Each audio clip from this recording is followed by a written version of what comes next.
মোজার উপরে মাসা করা, যদিও এটা শীতের সাথে সম্পৃক্ত না, সারা বছরই করা যায়, কিন্তু শীতের সময় এর উপলক্ষটা একটু বেশি আসে, সেজন্য শীতের মাসালা হিসাবে বলা।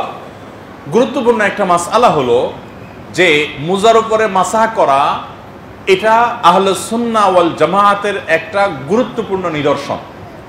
শিয়ারা মোজার উপরে মাসা করাকে জায়েজ মনে করে না। আহলে সুন্নাহ ওয়াল জামাআত যারা কোরআন এবং সুন্নাহর অনুসারী, তাদেরকে শিয়াদের থেকে পার্থক্য করা হয় যে মৌলিক কয়েকটা বিষয় দিয়ে, তার ভিতরে একটা হলো এটা। আমরা অনেকে জানি না। 70 জন সাহাবী থেকে মোজার উপরে মাসা করার বিষয়টি বর্ণিত এবং প্রমাণিত। এই জন্য শীতের সময় এই আমলটা করার সুযোগ আমাদের তৈরি হয় এবং এই মাসআলাটা আমাদের জানা থাকা দরকার। যদি কেউ পূর্ণাঙ্গ ওযু করে, পূর্ণাঙ্গ ওযু বলতে মুখ ধুইলো, হাত ধুইলো, মাথা মাসে করলো এবং দোনো পাও ধৌত করলো, ধুইলো ভালো করে, ওযু হয়ে গেল। এই ওযু অবস্থায় যদি কেউ মোজা পরে, সেই মোজা পরে বাসা বাড়িতে থাকলে 24 ঘন্টা পর্যন্ত আর মোজা যদি না খোলে, যতবার ওযু যাবে পাও আর ধোয়া লাগবে না। মুখ ধোবেন, হাত ধোবেন, মাথা মাসে করবেন, পাওটা শুধু মোজার উপরে এরকম ভিজা হাত দিয়ে উপর অংশে একটু ডলে নিলেই হবে, 4 আঙ্গুল দিয়ে, শেষ। তলা টলা সাইড টাইড কিচ্ছু লাগবে না, শুধু উপরের অংশটা ডলে নিলে হয়ে যাবে, ওযু হয়ে যাবে। ডান পা একবার, বাম পা একবার, শেষ।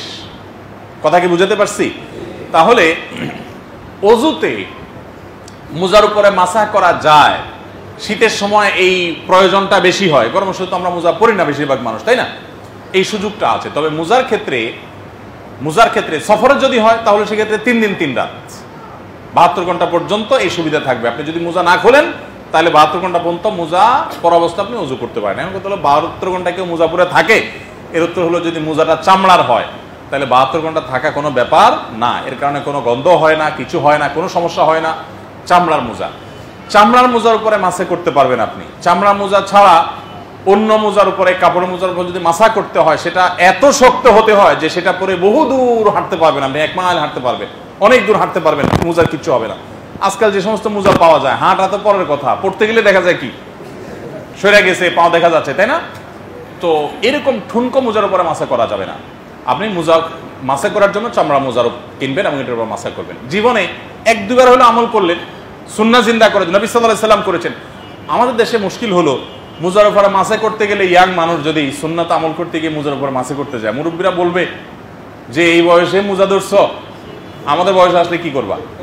তো এখানে আসলে বয়সের ব্যাপার না। নবী করিম সাল্লাল্লাহু আলাইহি সাল্লাম যেটা করেছেন, সাহাবীরা যেটা করেছেন, সেটা করতে কোনো সমস্যা নাই। আমরা অনেকে মনে করি উপরে মাসা করলে বোধহয় সওয়াবটা কম হবে। কোনো সওয়াবের কমতি হবে না। পাও ধুলে যেরকম সওয়াব হবে, মোজার উপরে মাসা করলেও একই সওয়াব হবে।